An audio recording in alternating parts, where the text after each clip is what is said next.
स्वागत है आप सभी स्टूडेंटों का जेएमबी स्टडी भारत में।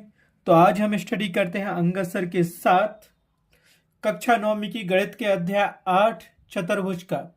ये चतुर्भुज का भाग नंबर 3 है, जिसमें हम जानेंगे प्रश्नावली 8.1 के भाग 1 में प्रश्न क्रमांक 1 का संपूर्ण हल। इससे पहले यदि आपने हमारे चैनल जेएमबी स्टडी भारत को सब्सक्राइब नहीं किया है तो सब्सक्राइब कीजिए, ताकि इसी प्रकार की वीडियो आपको सबसे पहले मिल सके। तो आइए हम देखते हैं प्रश्न क्रमांक 1 क्या कहता है। प्रश्न नंबर 1 कहता है, यदि एक समांतर चतुर्भुज के विकर्ण बराबर हो तो दर्शाइए कि वह एक आयत होगा। तो यहाँ दो चीजें दी गई, एक तो समांतर चतुर्भुज दिया गया है और कहा गया है कि उसके विकर्ण बराबर हैं और हमें सिद्ध करना है कि वह एक आयत होगा। तो समांतर चतुर्भुज के विकर्ण बनाएंगे, हम उनको बराबर लिखेंगे, ये दिया गया है हमें, और सिद्ध करना है कि वह एक आयत है। और आयत सिद्ध करने के लिए हमें क्या सिद्ध करना होगा? हम जानते हैं कि आयत की आमने सामने की भुजाएं बराबर होती हैं और उसका प्रत्येक कोण 90 अंश का होगा। तो या तो भुजाएं आमने सामने की बराबर कर दो, या फिर उसके क्या करेंगे, हम चारों कोण 90 अंश के सिद्ध कर देते हैं समांतर चतुर्भुज के, तो वो क्या हो जाएगा, एक आयत बन जाएगा। ठीक है, तो सबसे पहले हम देखते हैं कि जो दिया गया है उसको लिख लेते हैं और जो ज्ञात करना है उसको लिख लेते हैं। लेकिन उससे पहले हम एक डायग्राम ड्रॉ करते हैं जो समानांतर चतुर्भुज है, और उसमें कहा गया है कि हमें प्रूव करना है कि वह आयत है। तो हम एक समानांतर चतुर्भुज बना लेते हैं आयत के जैसा। ठीक है, हमें दिया गया है कि समानांतर चतुर्भुज के विकर्ण बराबर है और समानांतर चतुर्भुज एक आयत होगा, एक ज्ञात करना है। तो हम बना लेते हैं एक यहाँ पे डायग्राम समानांतर चतुर्भुज बना लेते हैं, कैसे आयत के जैसा बना लेते हैं। ठीक है, तो यहाँ हम बनाते हैं क्या, माना कि एक क्या है, समानांतर चतुर्भुज है। क्यों? उसने कह दिया कि किसके विकर्ण आपस में बराबर हैं, तो इसको चाहे ABCD मान लो या PQRSB मान लो, 4 इसके नाम दे दो। ये क्या है, तो हम इसको लिखते हैं ABCD। माना कि ABCD एक समानांतर चतुर्भुज है और इसके विकर्ण क्या मान लो, एक विकर्ण तो ये मान लो यहाँ से AC, और दूसरा विकर्ण अपन ये मान लेते हैं, क्या मान लेते हैं, BD। हम दिया गया है कि AC विकर्ण बराबर है BD विकर्ण के, दिया गया ना कि समांतर चतुर्भुज के विकर्ण बराबर है। ये चित्र काहे का दिया, मान लो समानांतर चतुर्भुज का है। माना कि ABCD एक समानांतर चतुर्भुज है जिसके विकर्ण AC और BD हैं, और ये विकर्ण क्या कह रहा है, विकर्ण आपस में बराबर हैं। तो विकर्ण में हम ये बराबर का निशान लगा सकते हैं। ठीक है, तो हमें क्या है कि ये कोण बराबर सिद्ध करना है, कोण A, कोण B, कोण C और कोण D। अगर आय सिद्ध करना है तो क्या है, चारों कोण आपस में बराबर होना चाहिए, और दिया गया है एक हमें समानांतर चतुर्भुज, और शर्त दी है कि इसके विकर्ण आपस में बराबर हैं। तो हम क्या करेंगे, सबसे पहले आय सिद्ध करने के लिए इन चारों कोणों को बराबर करना पड़ेगा। अब बराबर कैसे करेंगे, निश्चित है कि हम एक ट्रायंगल ले लेंगे, कौन सा, ABD, ये वाला त्रिभुज ले लेंगे, और दूसरा ले लेंगे ACB। इन दोनों त्रिभुजों को हम क्या करेंगे, सर्वांग समसिद्ध करेंगे, और CPCT से कोण A और कोण B क्या करेंगे, बराबर करेंगे। और ये क्या है कि ये सहायता कोण हो जाएंगे, ये वाली। तो सहायता कोणों की माप क्या होती है, बराबर होती है 180 अंश के, है ना।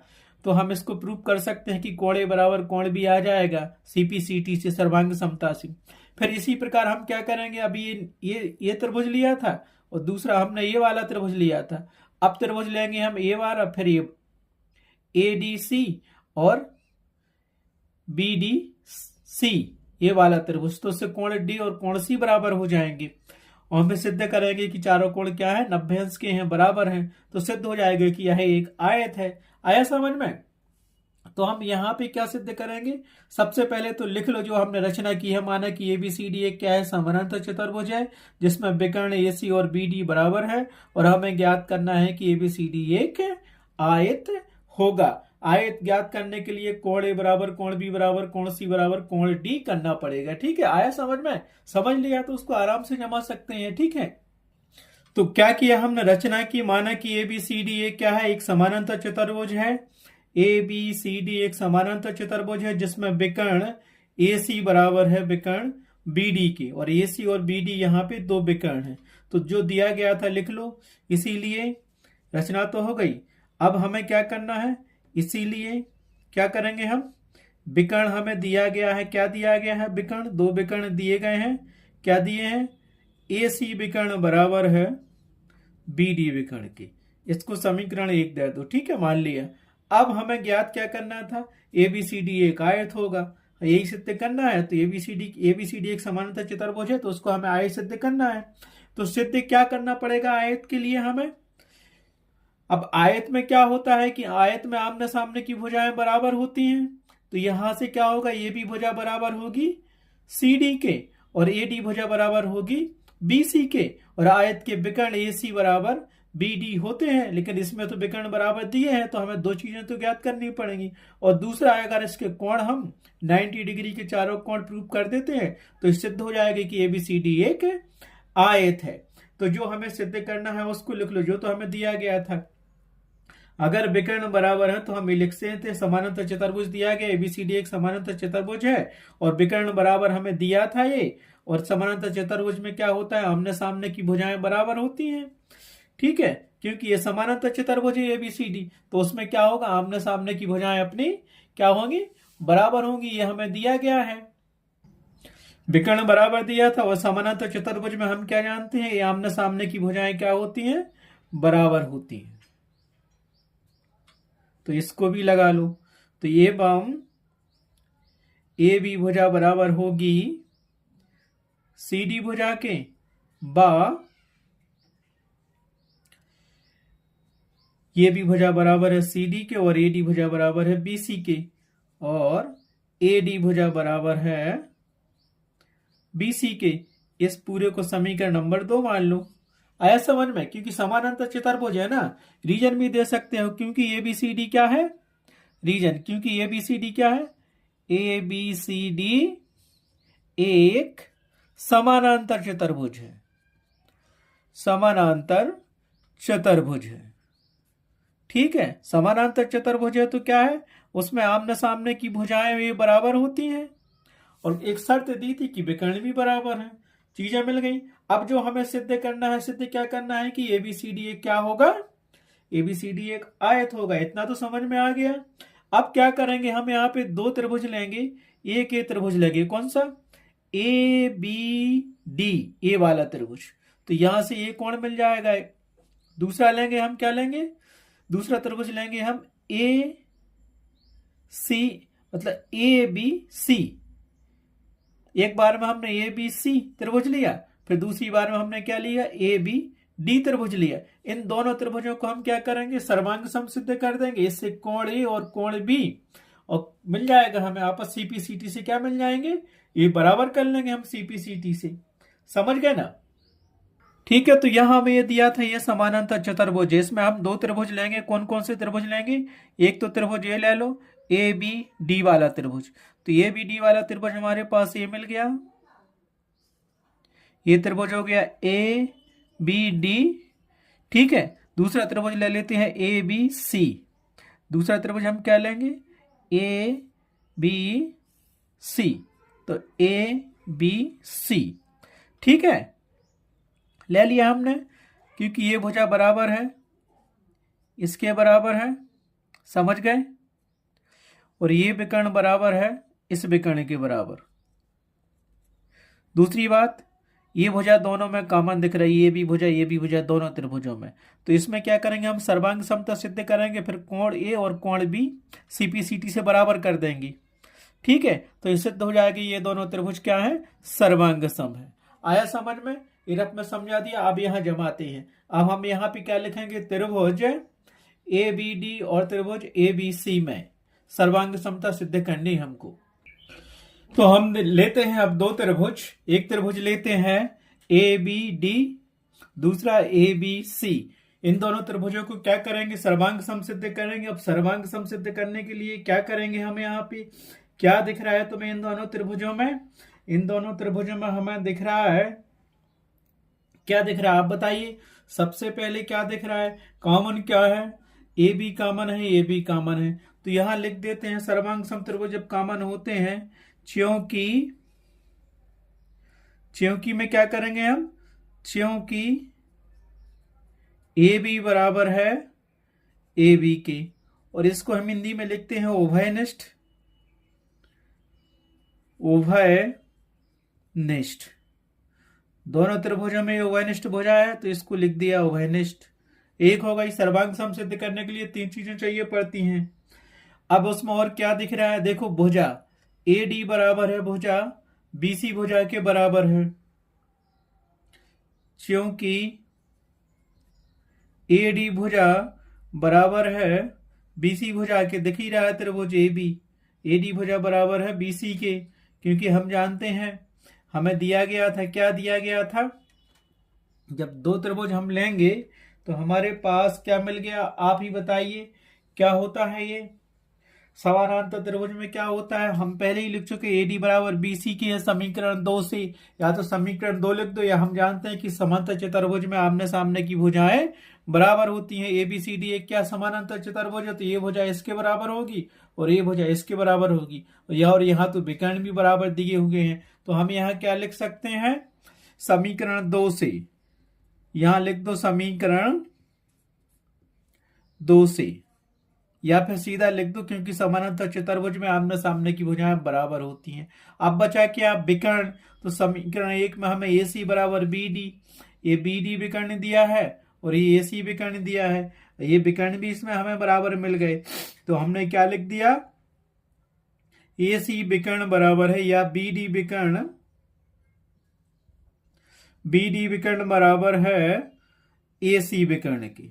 क्यों, ये भी समीकरण 1 में देखो विकर्ण आपस में बराबर होते हैं समांतर चतुर्भुज के, तो इसको लिख दो यहां से समीकरण 1 से, पहले ही बना लिया था, ये हमें क्या दिया था, दिया गया था विकर्ण तो बराबर है ना, ये दिया है विकर्ण बराबर थे, इसलिए हमने इसको लिख लिया, क्या लिखा, विकर्ण बराबर थे।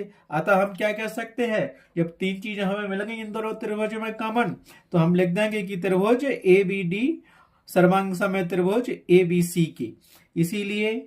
इसीलिए हम क्या कह सकते हैं, इसीलिए त्रिभुज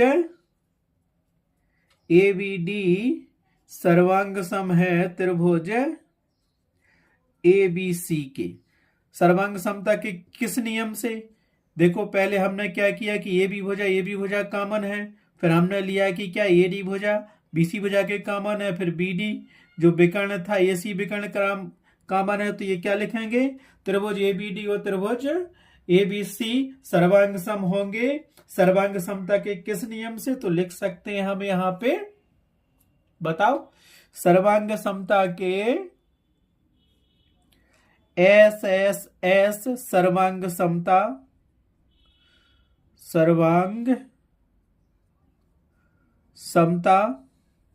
नियम से,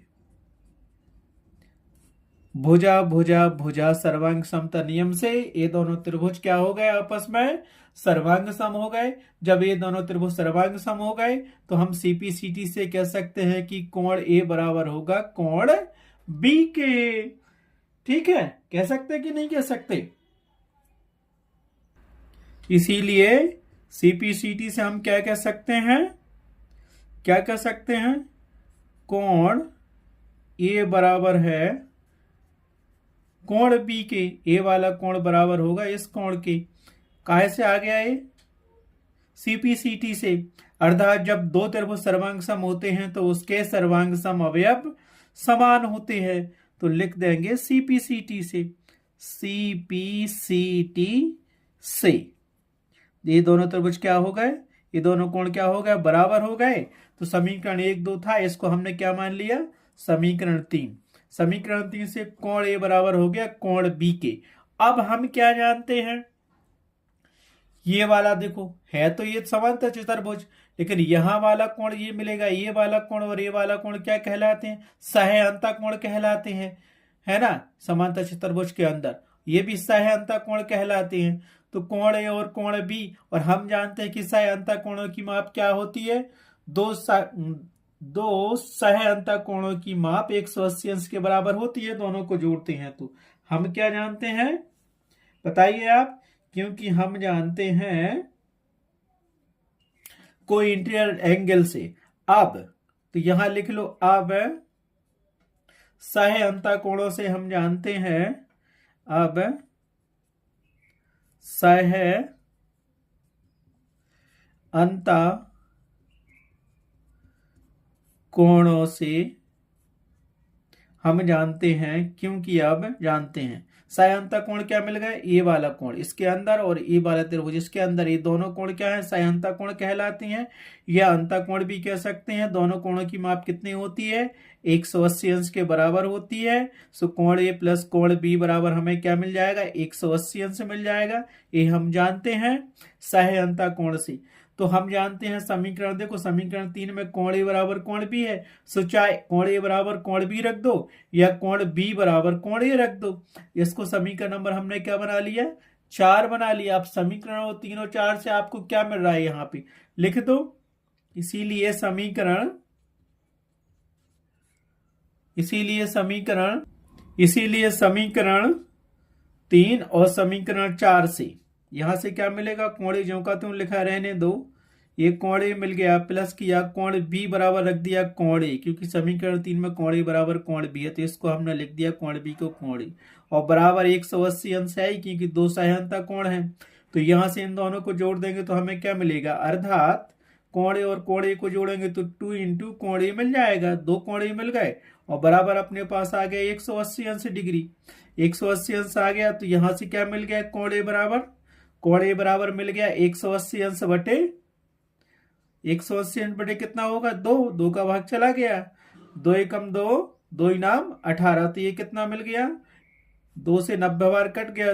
ठीक है, अर्थात ये क्या आ गया अपने पास, अर्थात कोण ए बराबर हो गया हमारे पास 90 अंश। अब समीकरण 3 क्या था, इसीलिए हम क्या लिख सकते हैं, कोण ए बराबर कोण बी बराबर 90 अंश। कैसे लिख सकते हैं, समीकरण 3 से। समीकरण 3 था हमारे पास कोण ए बराबर कोण बी, और हमने कोण ए निकाल लिया 90 अंश का, तो दोनों कोण क्या हो गए, 90 अंश के हो गए।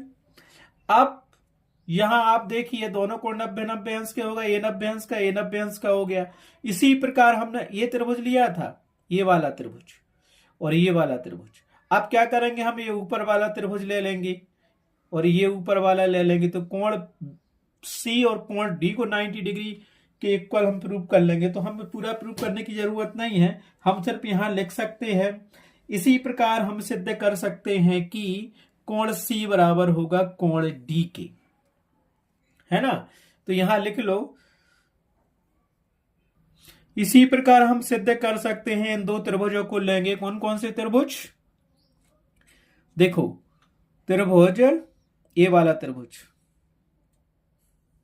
ये कौन सा त्रिभुज है, इसमें ये ए था और ये डी था और ये था सी, और दूसरा अपने पास वही था, इन दोनों को मिला दो, ये था बी सी डी।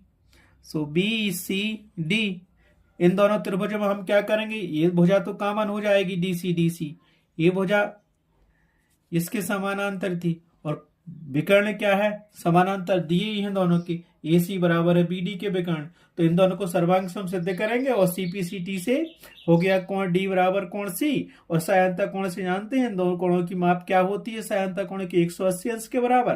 तो जैसे ये ऊपर का सॉल्व किया ऐसे ही हमारे पास ये आ गया, तो कोण ए बराबर कोण बी बराबर 90 डिग्री आया, इसको हमने समीकरण 5 मान लिया और लिख दिया। इसी प्रकार सिद्ध कर सकते हैं कि त्रिभुज ए डी सी त्रिभुज बीसीडी में कोण सी बराबर कोण डी बराबर 90 डिग्री होगा। तो इसको समीकरण हमने दे दिया 6, और समीकरण 5 और 6 से क्या मिल गया हमें, इसीलिए समीकरण और 5 और 6 से, समीकरण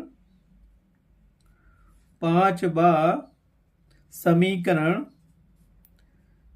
6 से हम क्या सिद्ध कर सकते हैं, देखो कोण ए बराबर कोण बी है, और यहां से ये दोनों काय के 90 के बराबर हैं, और समीकरण में ये मिल गया कोण सी बराबर है कोण डी के, ये भी 90 डिग्री के बराबर थे, तो कोण ए बराबर कोण बी बराबर 90 अंश, और 90 अंश बराबर कोण सी बराबर कोण डी। हमारे पास ये प्रूफ चाहिए था तो हमारे पास ये मिल गया, है ना। तो इसको लिख सकते हैं सीधा सीधा, क्या लिख सकते हैं, क्या लिख लिया, कोण ए बराबर कोण बी बराबर कोण सी बराबर कोण डी बराबर 90 अंश, जो कि क्या दर्शाता है कि ABCD एक आयत है, क्योंकि आयत का प्रत्येक कोण 90 अंश का होता है, जो कि दर्शाता है कि ABCD क्या है, ABCD एक आयत है।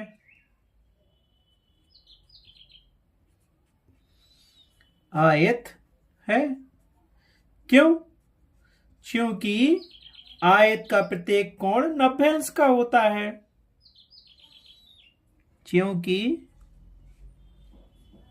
आयत का प्रत्येक कोण, जो कि दर्शाता है कि ABCD एक आयत है, क्योंकि हम जानते हैं आयत का प्रत्येक कोण 90 अंश का होता है, अतः हम कह सकते हैं कि ABCD एक आयत होगा। अतः ABCD एक आयत होगा, यही सिद्ध करना था। सो इसको लिख दो, इति सिद्धम, इति सिद्धम। ठीक है, इस प्रकार प्रश्नावली 8.1 का पहला क्वेश्चन कंप्लीट हुआ। इस वीडियो में बस इतना ही। नेक्स्ट वीडियो में हम देखेंगे नेक्स्ट क्वेश्चन को। Thanks for watching my video.